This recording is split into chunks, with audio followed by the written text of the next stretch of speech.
با مقصد رشد ساحه سیاحی، تشکل و معرفی برند ملی سیاحی و میراث تاریخی و فرهنگی در دوره تجلیل جشن صده از جانب مقامات اجرایی حکومت دولتی شهر دوشنبه برای مهمانان و ساکنان پایتخت خط‌سیرهای سیاحی سیر صده به طور رایگان تشکیل کرده شد. صبح بروقت نمایندگان کورپوس دیپلماتی، دانشجویان خارجی مؤسسه‌های تحصیلات عالی حدود شهر دوشنبه، سیاحان خارجی، راهبران و کارمندان ساحه‌های تندرستی، معارف، فرهنگ، زنان، جوانان و ورزش شهر دوشنبه در نزد مجسمه شاه اسماعیل سامانی جمع آمدند. در دایره خط‌سیرها مهمانان و ساکنان پایتخت به سوی جشنگاه رهسپار شدند. راهبلدان با زبان‌های تاجیکی، روسی و انگلیسی به اشتراکچیان دایر به امکانیت سیاحی شهر دوشنبه و ماهیت جشن صده معلومات مشخص دادند.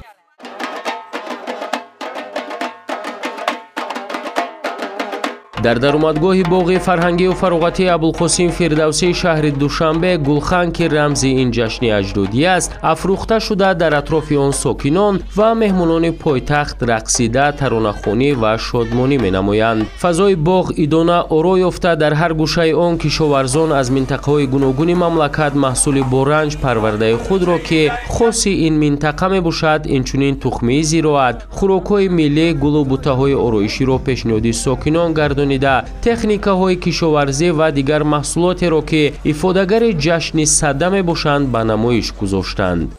بسیار خوشحال هستیم که از یک دوردست از ناحیه دوردست کوهستان همراهی انمی کدبان‌های ناحیه رشت در همین جا حضور داریم و ما انمی ببینید که خیلی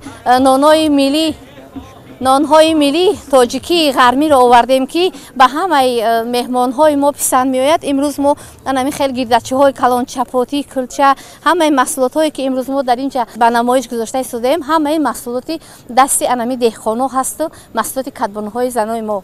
صده رمز رفتن نیمه زمستان بوده به مردم مژده آمد بهار را می آورد و دهقانان را به کشت و کار آماده می نماید. صده با گلخن روشنایی افزای خیش سردی های زمستان را با روشنایی و گرمی های بهار می پیوست و 50 روز و 50 شب فرارسی نوروز را مردم به صبرانه شمرده به پذیرایی بزرگترین جشن بهار و استقبال سال نو اجدادی نوروز عالم افروز آماده می گشتند. در چرابینی امروزه کشاورزان، دهقانان و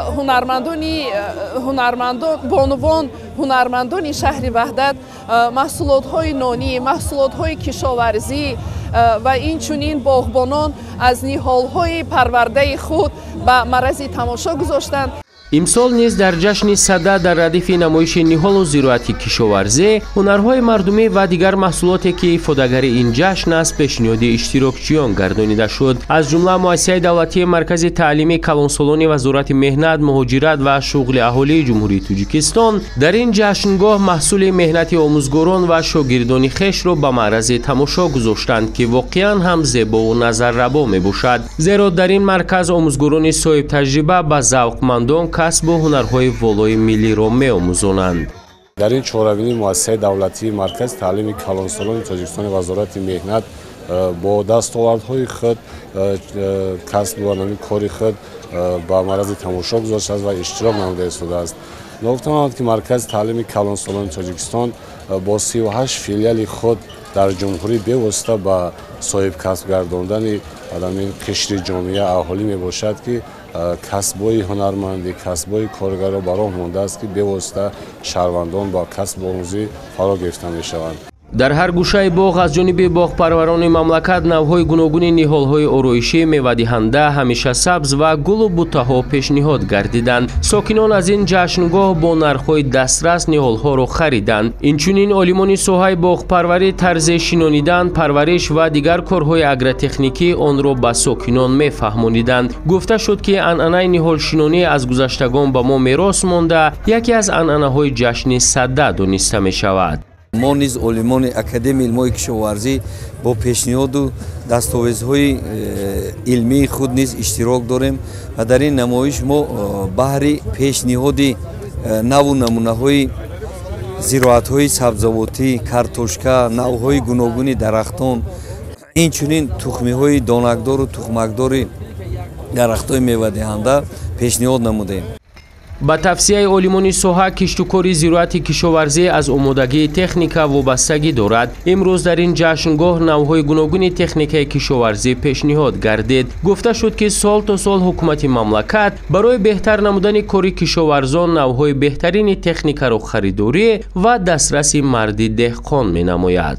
сокинони ноҳияи Файзобод, деҳқонони ноҳияи Файзобод барои омода будан ба кишту кори баҳорӣ, барои вусъат додани киштҳои деҳқонӣ тайёр ҳастем аллакай ва тамоми тухмиҳо ва тамоми техникаҳое ки барои кишоварзӣ зарур ва дар коранд омодаи кор аллакай ҳастанд.